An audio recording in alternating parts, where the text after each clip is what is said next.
Hello viewers, it's Miraj. আজকে আমরা দেখব কীভাবে রেস্ট এপিআইয়ের মাধ্যমে ডেটা ফেচ করতে হয় ইন রিঅ্যাক্ট নেটিভ অ্যাপ্লিকেশনে।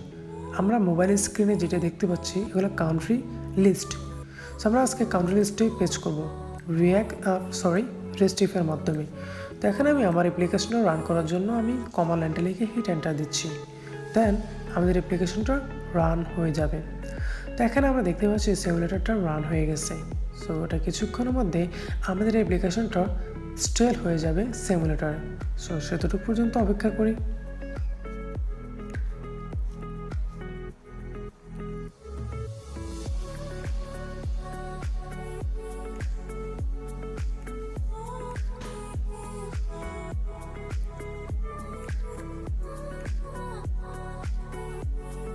এখন আমরা দেখছি যে আমাদের অ্যাপটা অলরেডি ওপেন হয়ে গেছে।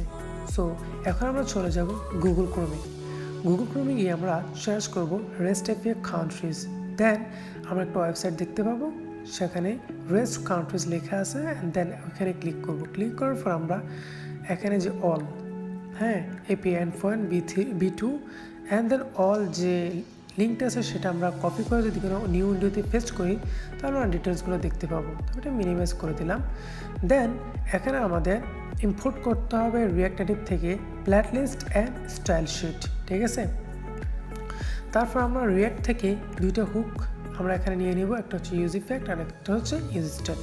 দেন আমরা অ্যাপের ভিতরে কী করব, এখানে কস্ট দিয়ে আমরা দুটা প্রপার্টি দিয়ে দিব এবং ইউজ স্টেটকে এখানে কল করে দেব ইউজ স্টেটের আন্ডারে। দেন এখানে ইউজ ইফেক্টকে কল করবো। ইউজ ইফেক্টকে কল করার পর আমরা ইউজ ইফেক্টের ভিতরে ডেটা ফেচ করবো।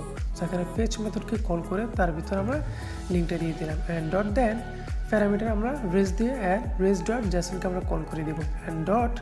দেন দিয়ে আমরা প্যারামিটারের ভিতরে রেজাল্টের মধ্যে আমরা ডেটাগুলো ধরে রাখবো। তারপর আমরা সেট ডাটাটাকে এখানে কল করবো। সেট ডাটাকে কল করে তার প্যারামিটারে আমরা রেজাল্টটাকে দিয়ে দিব যেখানে আমাদের ডেটাগুলো স্টোর আছে। দেন আমরা হালকা এখানে একটু স্টাইল করে নেব। তো তার জন্য আমি এখানে জাস্ট স্টাইলস একটা কস্ট দিয়ে দেন সিম্পল কিছু ডিজাইন করে নিচ্ছি। এটা দেখতে বেটার লাগবে, this is Y, nothing else. আপনারা আপনাদের মতো করে ডিজাইন করবেন, কাজ করবেন। উইথ 100% অ্যান্ড এখানে আরেকটা লাগবে আমাদের, সেটা হচ্ছে list. Okay, list and heading 10 pixel, margin 10 and elevation 10, ঠিক আছে, এলিভেশন 10।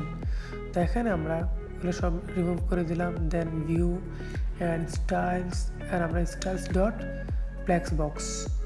দেন তার ভিতরে আমাদের প্ল্যাট লিস্ট আসবে। আমরা একটু আগে প্ল্যাট লিস্ট ডেটা ইম্পোর্ট করছিলাম। সো প্ল্যাট লিস্টের ভিতরে আমরা ডেটাকে কী করবো, রেন্ডার করবো।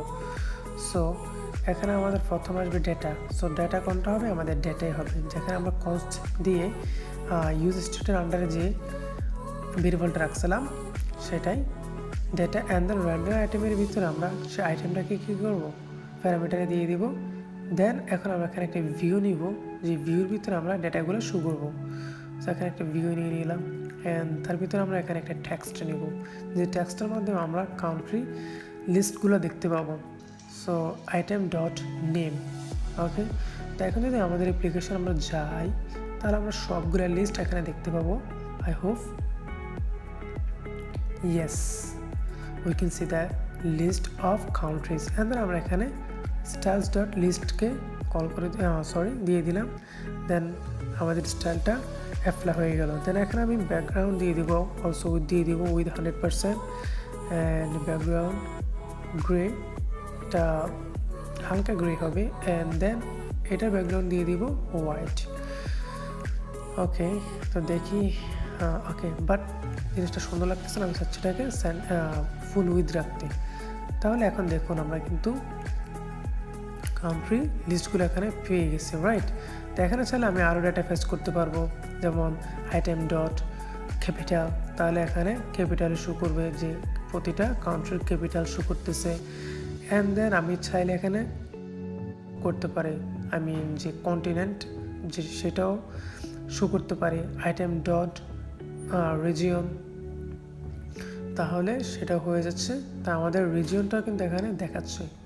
ওকে, So maybe it's working, it's fine, and also I hope this video will help you and keep supporting me. Thank you.